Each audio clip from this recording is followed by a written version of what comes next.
en la cordillera y entonces cuenta la historia que llega a un punto la expedición de verse tan mal que están en una isla, él con toda su tripulación y han vivido una serie de percances y han tenido que batallar de maneras distintas y se arma un motín.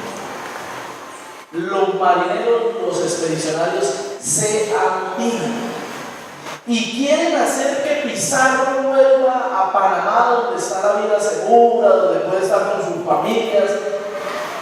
Y Pizarro, con mucha osadía, mucha valentía, traza una línea en el piso y dice más o menos las siguientes palabras: de aquí hacia allá están sus familias, está lo conocido, está el mundo tranquilo y cómodo al que algunos de ustedes quizás ya están muy acostumbrados. De esa línea hacia acá está menos,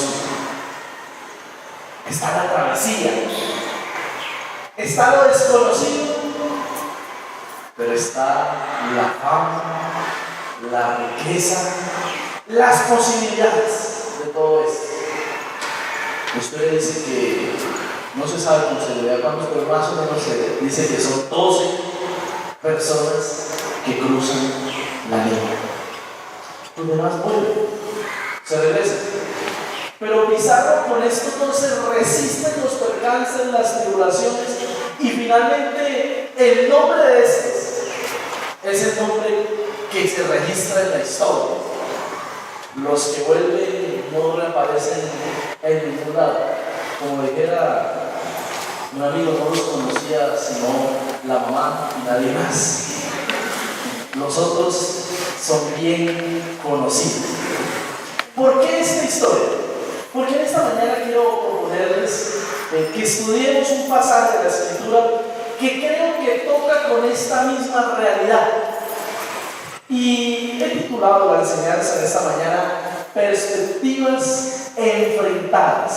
Perspectivas enfrentadas. Y cuando pienso en perspectiva estoy definiéndolo a la luz de la quinta entrada del diccionario de la Real Academia de la Lengua Española, que dice punto de vista desde el cual se considera o se analiza un asunto. Les invito por favor a Éxodo capítulo 14, uno de esos pasajes, de los grandes pasajes bíblicos conocidos, el pasaje del cruce del Mar Rojo. Y ahí vamos a encontrar otra expedición, otro momento de motín, otro momento de tribulación. Y voy a pedirles por favor que leamos los versos 10 al 14. Éxodo 14, 10 al 14. Perspectivas enfrentadas. Voy a estar leyendo la Reina Valera contemporánea.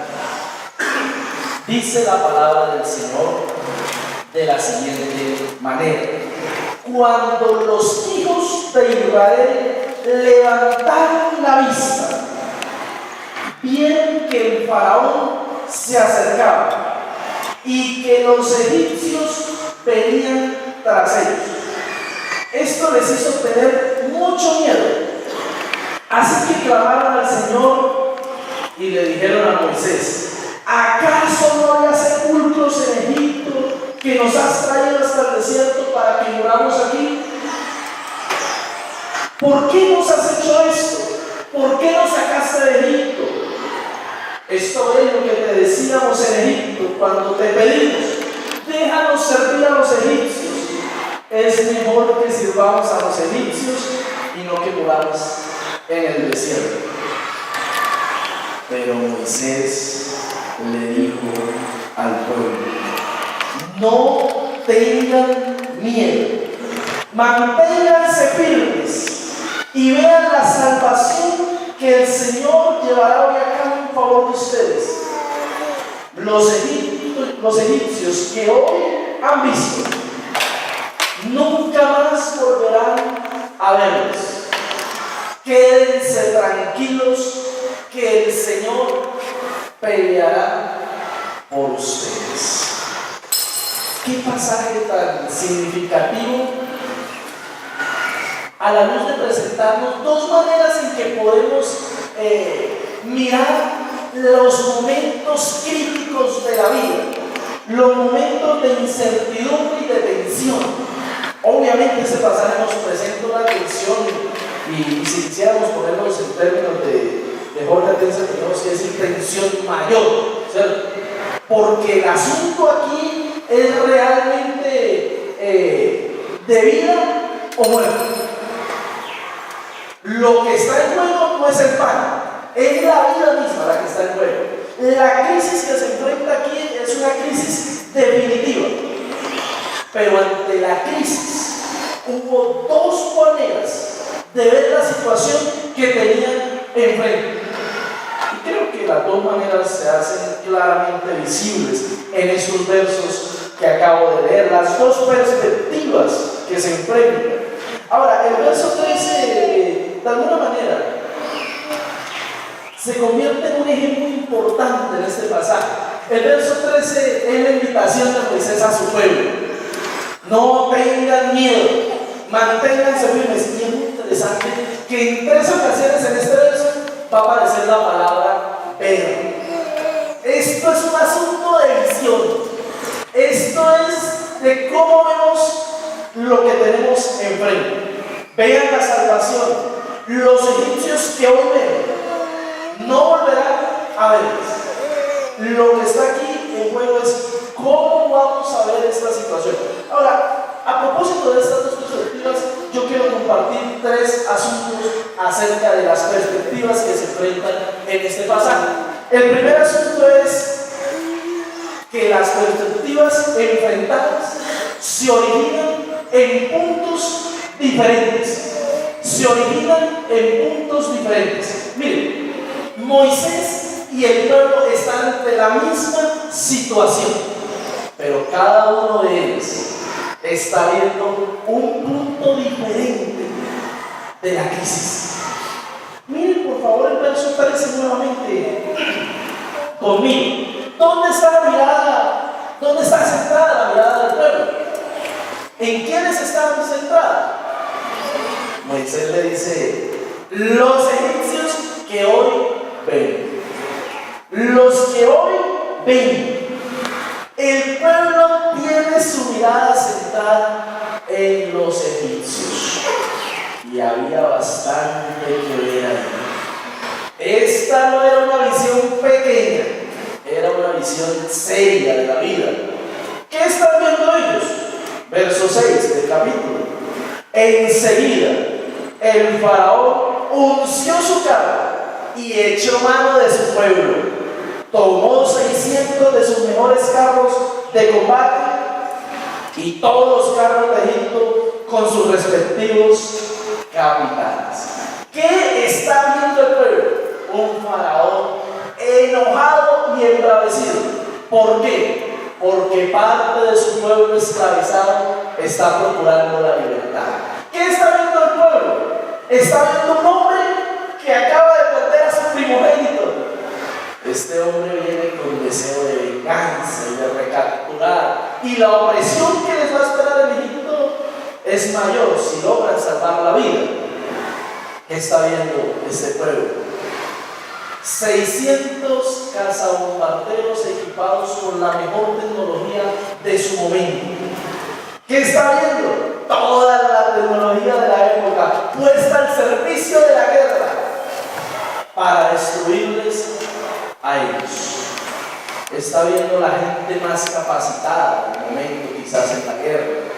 Estamos frente a una visión humana y entre comillas realista del momento que se está viviendo. Pero ahora miren el mismo verso 13, por favor. ¿Dónde está viendo Moisés? Porque Moisés tiene su vista en otro lugar. Dice: manténganse firmes. ¿Y qué? Vean la salvación que el Señor llevará hoy a cabo. Moisés está viendo con seguridad los 600 carros, todos los demás carros, el faraón, su expresión.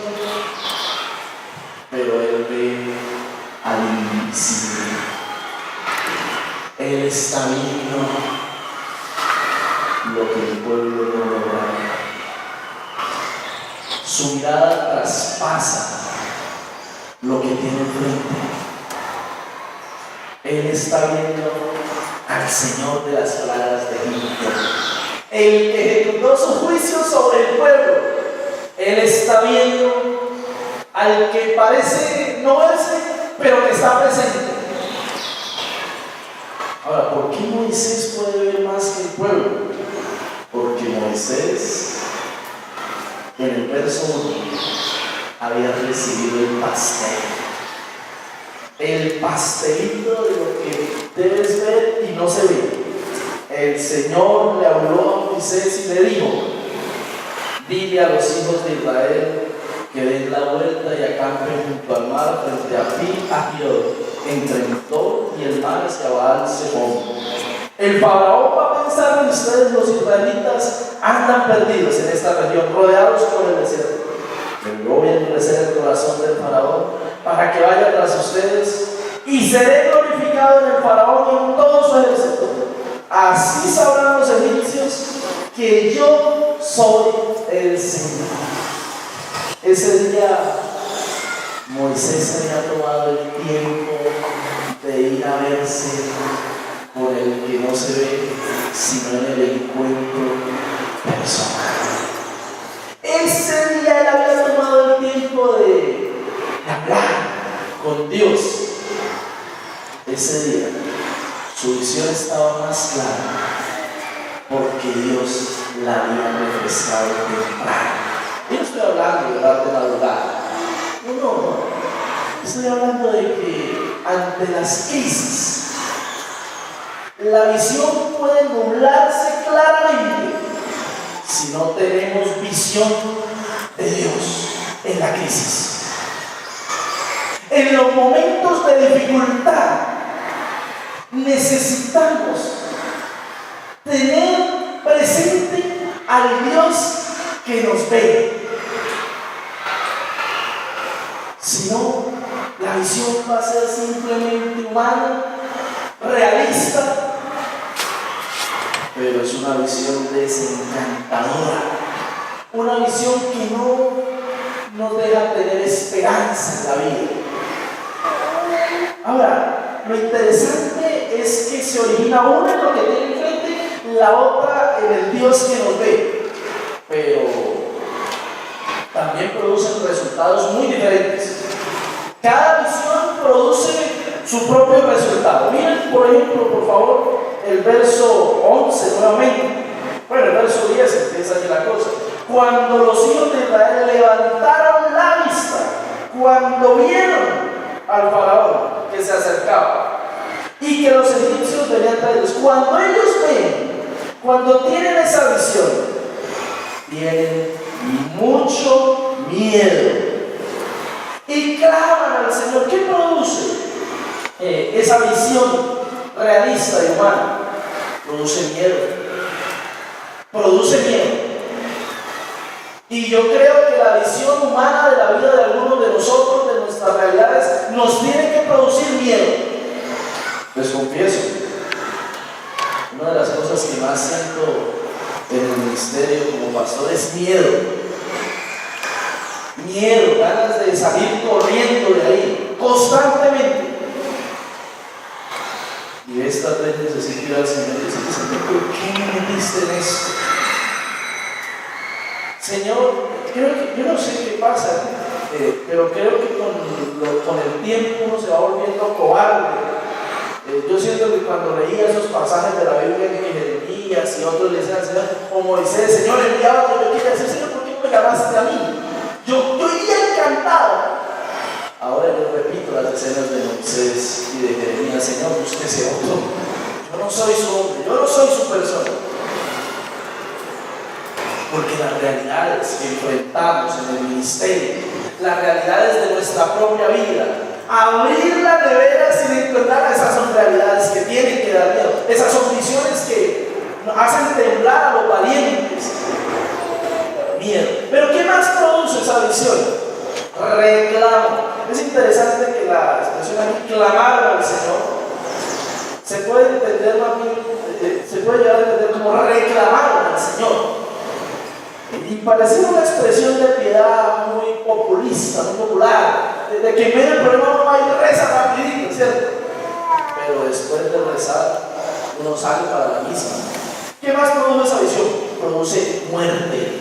Miren lo que ellos dicen: no había sepulcro. Ellos se mataron sin que los hubieran matado. Ellos ya se estaban enterrando previamente. Produce muerte. Esta visión no es una visión de vida, es una visión de muerte,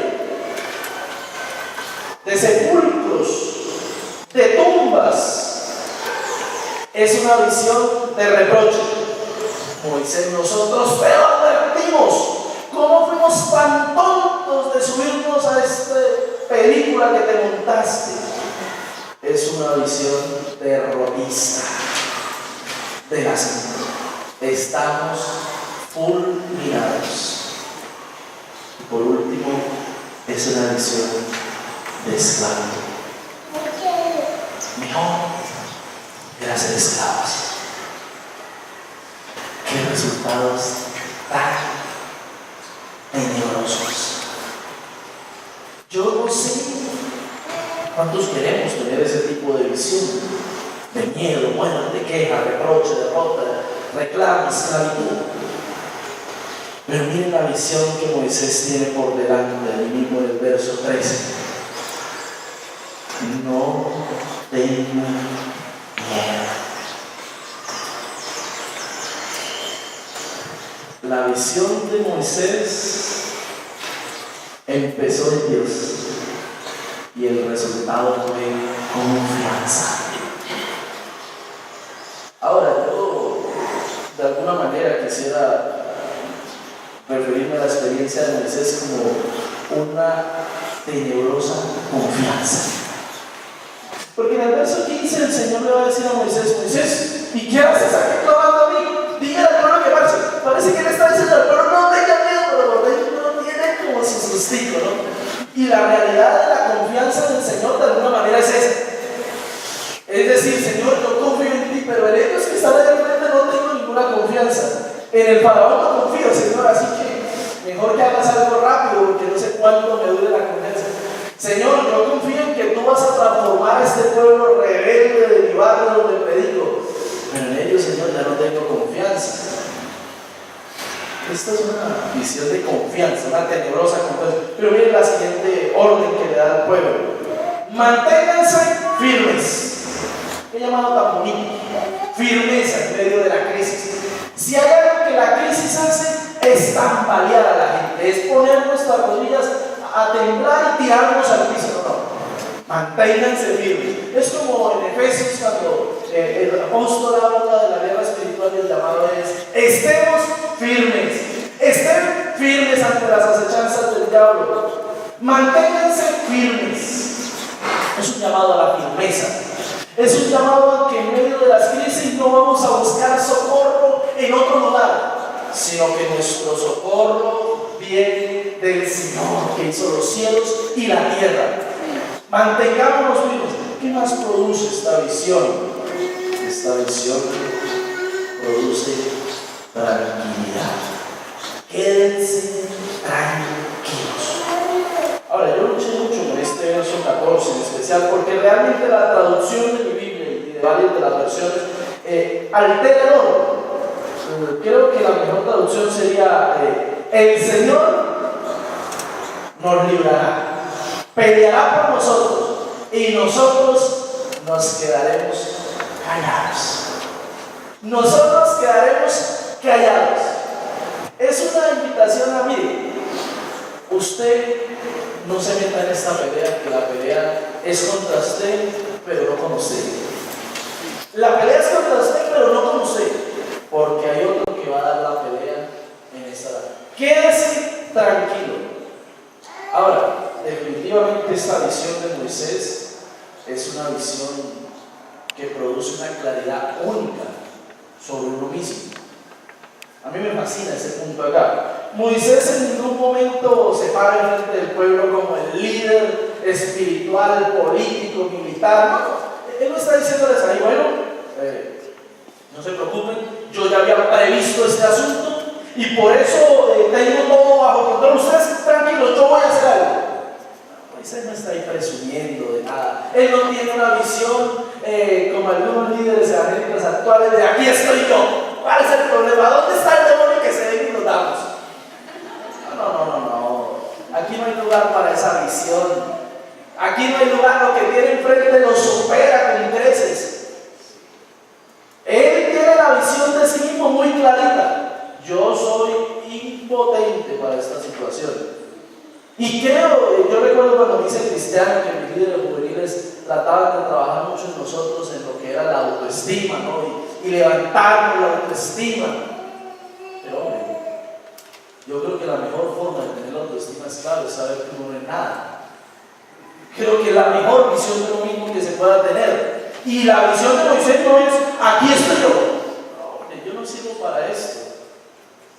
Por mí me hubiera quedado en Madián criando pelados y ovejas. Pero aquí está el que sí es suficiente.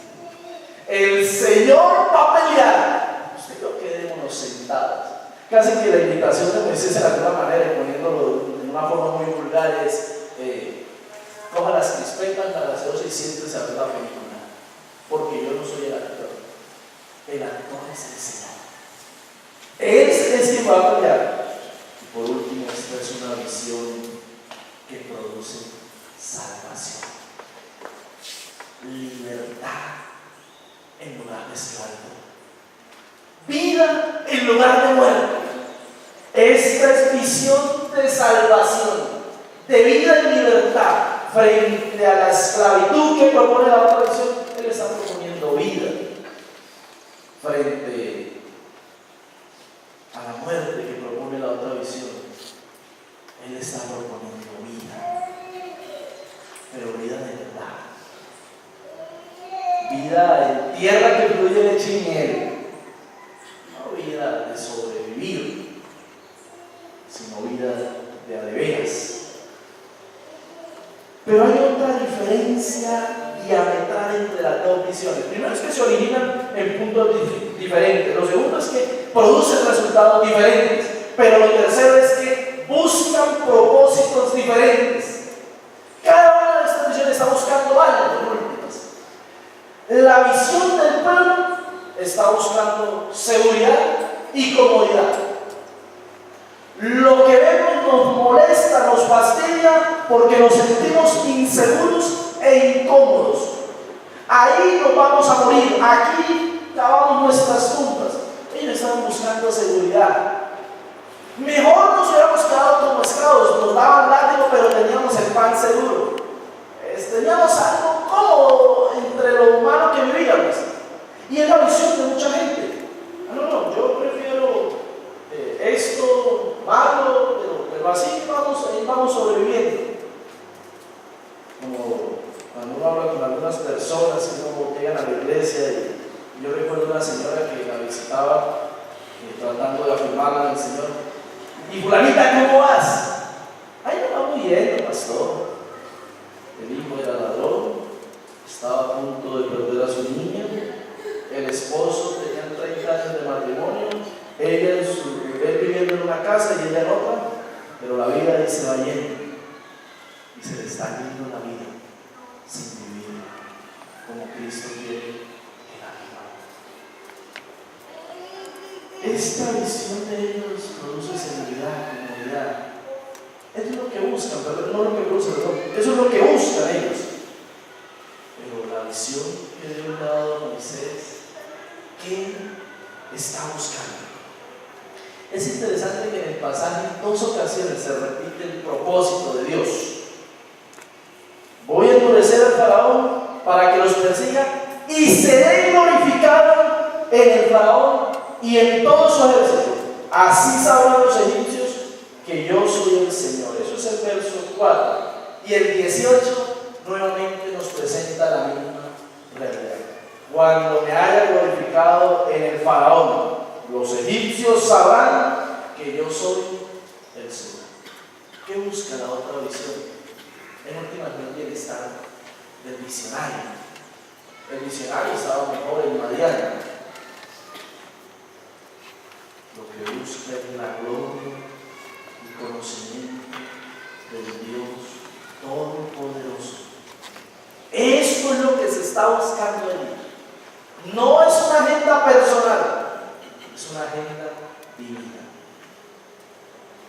Este pasaje de perspectivas enfrentadas nos invita a confrontarnos acerca de cómo estamos viendo nuestra realidad. ¿Cómo estoy yo abordando mi vida? ¿Qué es la visión que yo tengo frente a lo que estoy pasando ahora? La Escritura nos invita por doquier a cambiar, a ser renovados en nuestra forma de pensar. Nos invita a tener una perspectiva divina en las situaciones. Los 13 de la fama aparecen en los anales de la historia. Ellos están ahí bien escritos.